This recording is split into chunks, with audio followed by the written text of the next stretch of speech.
warahmatullahi wabarakatuh.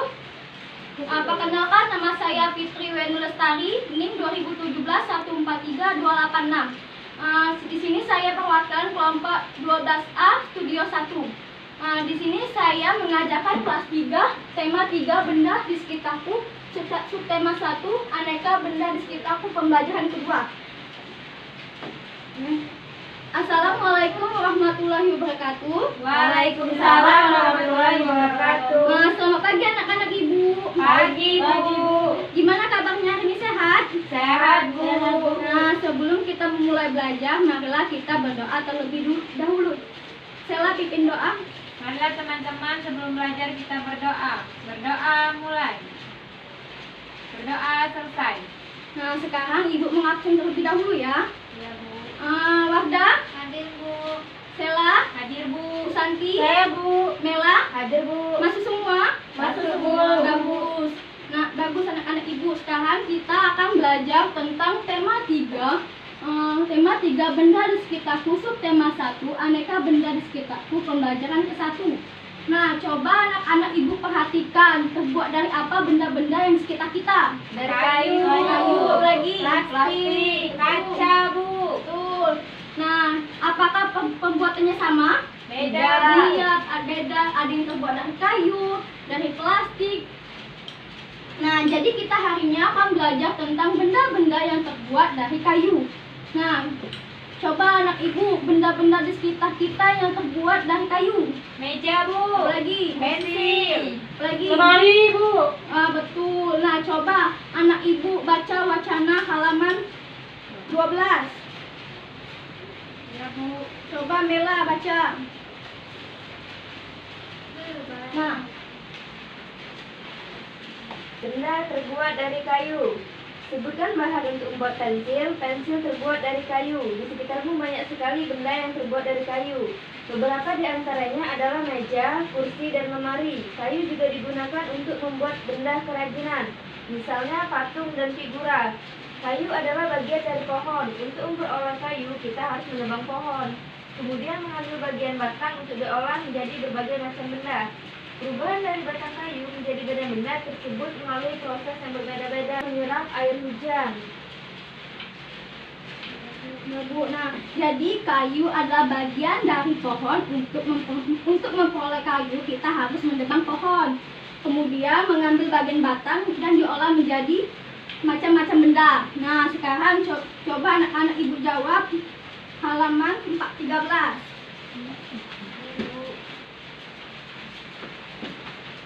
Nah, coba anak-anak jawab. Sudah belum anak-anak? Sudah Bu. Coba sini ibu kumpulkan. Nah, sekarang kita akan mengulang cara proses pembuatan kayu. Coba anak-anak ibu siapa yang berani? Saya Bu. Sela Bu. Coba Sela. Cara pembuatan kayu yaitu yang pertama penebangan pohon, pengiriman balok, pemotongan balok, yang terakhir pengeringan kayu Bu. Jadi tuh, terima kasih Sela. Coba tepuk tangan buat Sela. Nah, sekarang anak ibu tulis yang disebutin Sela tadi. Iya Bu. Iya Bu.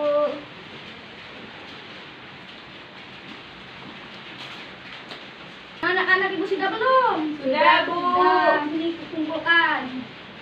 Nah, sekarang ibu kasih kalian pertanyaan. Bagaimana cara kita memperoleh kayu? Dengan menebang pohon Bu. Betul, pinter. Mela, sekarang pohon manakah yang digunakan untuk membuat benda-benda? Coba Sela. Bagian batang Bu. Betul, tepuk tangan buat Sela. Nah, sekarang apa yang dilakukan setelah penebangan pohon?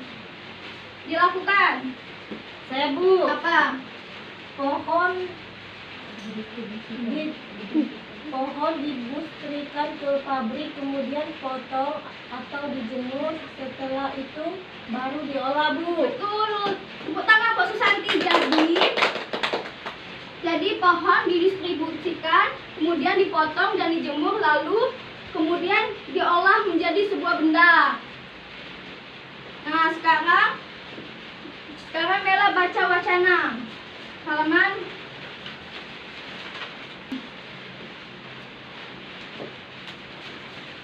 Fungsi hutan antara lain untuk menyerap air. Hutan menyimpan air hujan tersebut dalam jumlah yang banyak. Namun ketika hutan digunduli membuat aliran air terganggu. Hal ini menyebabkan air menggenang.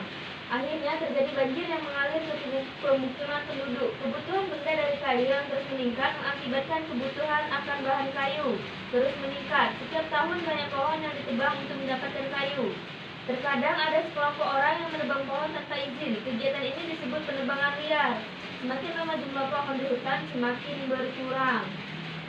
Sudah, Bu. Udah, sekarang setelah kalian baca, Ibu bagi kelompok ya. Kelompok 1, kelompok 2. Nah, sekarang anak Ibu diskusikan halaman 16. Ya, Bu. Ya, Bu. Buat begini dulu. Gini.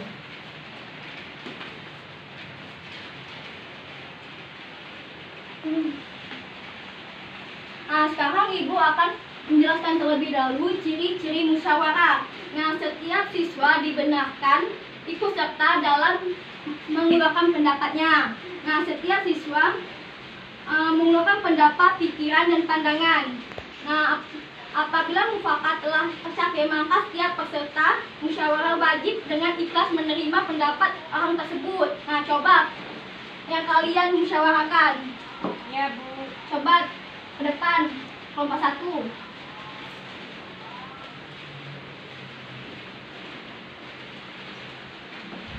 Pemerintah harus memberikan sanksi yang tegas terhadap pola penebangan liar.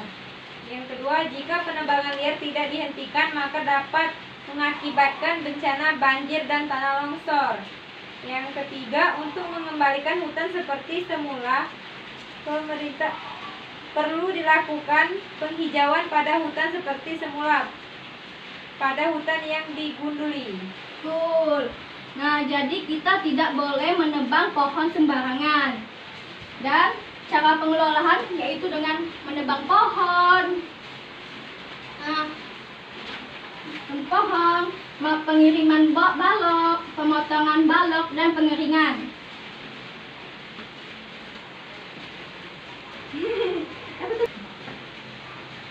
Coba anak-anak Ibu kita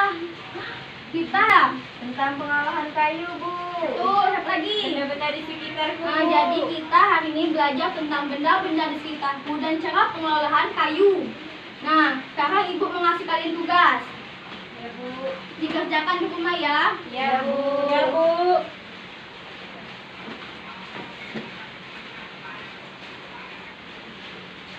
Nah, dikerjakan di rumah ya anak-anak Ibu. Ya, Bu. Nah, sebelum kita menutup pembelajaran hari ini, marilah kita berdoa terlebih dahulu. Coba Sela. Marilah teman-teman, sebelum pulang kita berdoa terlebih dahulu. Berdoa mulai. Berdoa selesai. Amin.